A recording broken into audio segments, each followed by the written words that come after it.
You'd think farming seed shrimp would be easy. Millions of people do it by accident. But the moment I tried to do it on purpose, it went off the rails immediately. Here's how I made every mistake in the book, so you don't have to. First, I wanted to set up a trap to capture the seed shrimp as efficiently as possible. My first mistake was the choice of trap, but we'll cover more on that later. I didn't really know what food would appeal most to the seed shrimp, so I just chose pretty much everything.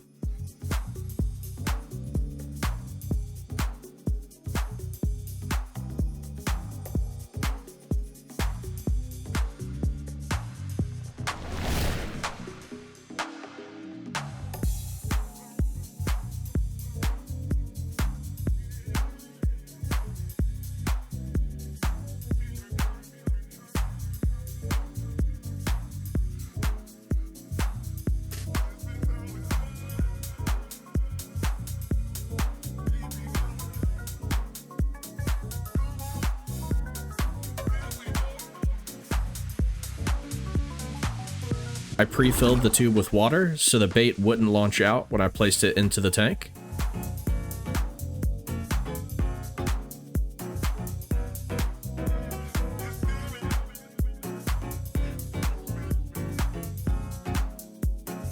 The squibs were scrambling, but the first critter crossed the finish line, unfortunately, as we will find out, was one of my cherry shrimp. The next day, I checked on the trap and found this. The cherry was completely buried and swarmed by seed shrimp.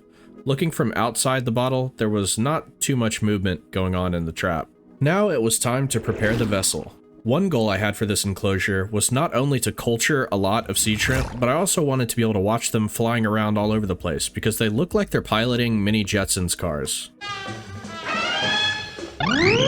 To give them nourishment without obliterating the quality with Greenwater, I opted to use some Indian almond leaves, and mistakenly decided I would also add some algae wafers. I added and treated some fresh water to round out the setup. Speaking of Greenwater, let's take a look at how our ecospheres have evolved since I set them up. As you can see, I added a light resting on top to fuel the plant growth. There wasn't much going on with these jars by themselves, just some worms that didn't really warrant a revisit at the time. In Ecosphere 3, I added some Java moss. In Ecosphere 2, I added some water wisteria. And in Ecosphere 1, I added some hornwort. As you can see, the hornwort and wisteria absolutely exploded in here. I figured they would totally exhaust the jars of nutrients quickly, but I haven't added any ferts or food and they have hung on pretty well. The root structures, particularly of the wisteria, are immense.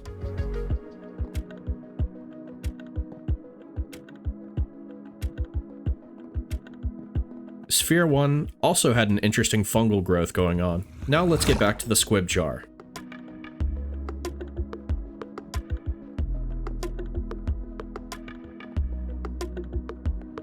Here comes another mistake I made.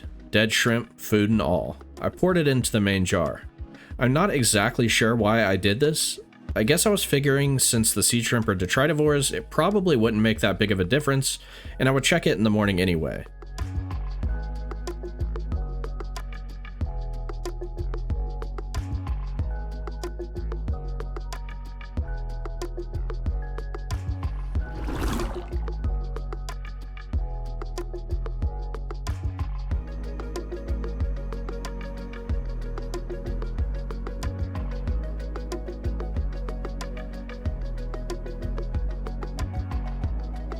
The next morning, I found the jar had significantly clouded and had a disturbingly strong sulfur smell.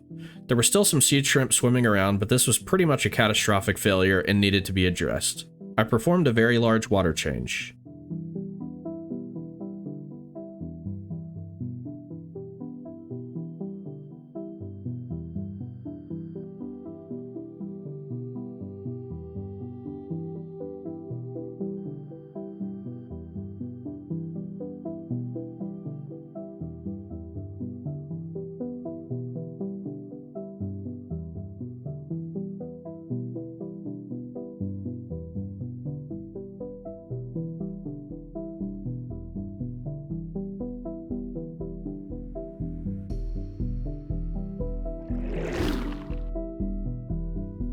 Once the jar had been mostly reset, I decided I wanted to add more sea shrimp to get the colony moving and recovered. They congregate in the front open corner of my shrimp tank, so I collected them from there.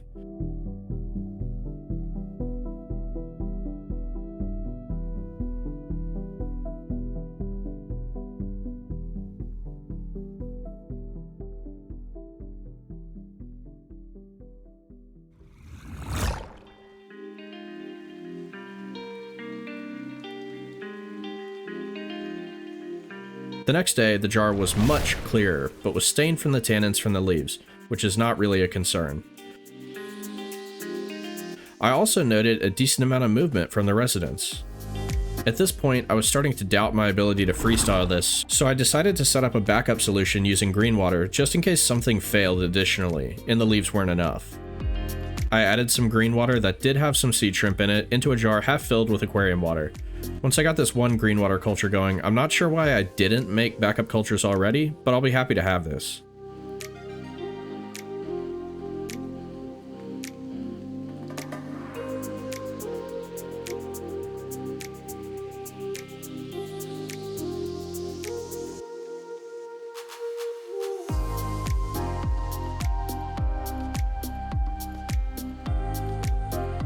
As a precaution, I decided to water change the squib jar again.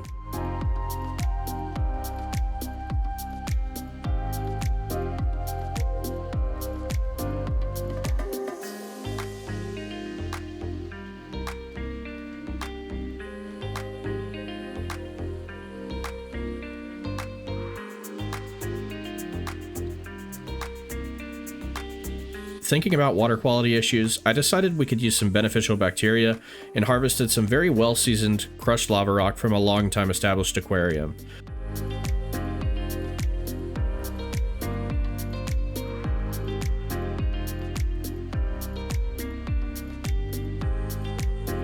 I also added in a couple more turkey basters of sea shrimp.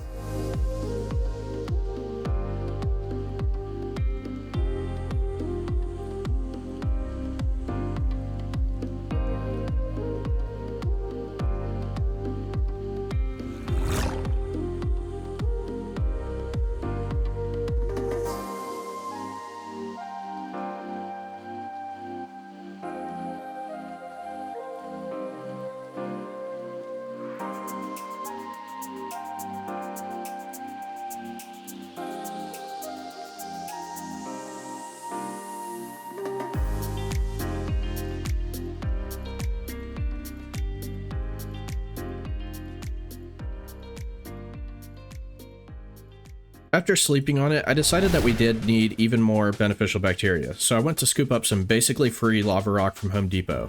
Measurements of the water quality did seem to indicate that I needed more beneficial bacteria, so I did go ahead and do another water change. My assumption was that they would be mostly too big, and I turned out to be correct. So I came up with another solution that just did not work at all to solve this. Sock.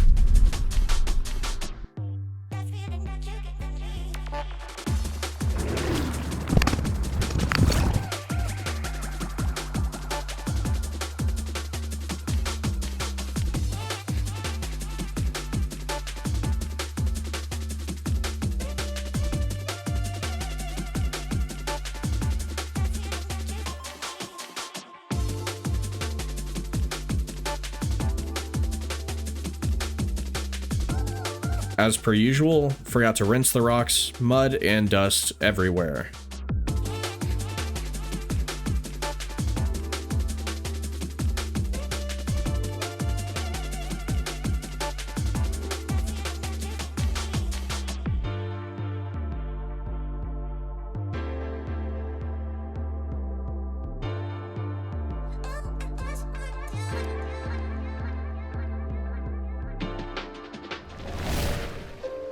And that brings us to today. The dust has settled, continued water changes fixed the water quality, the population of seed shrimp is going strong and will hopefully grow soon, and I have another body of water I can stare at.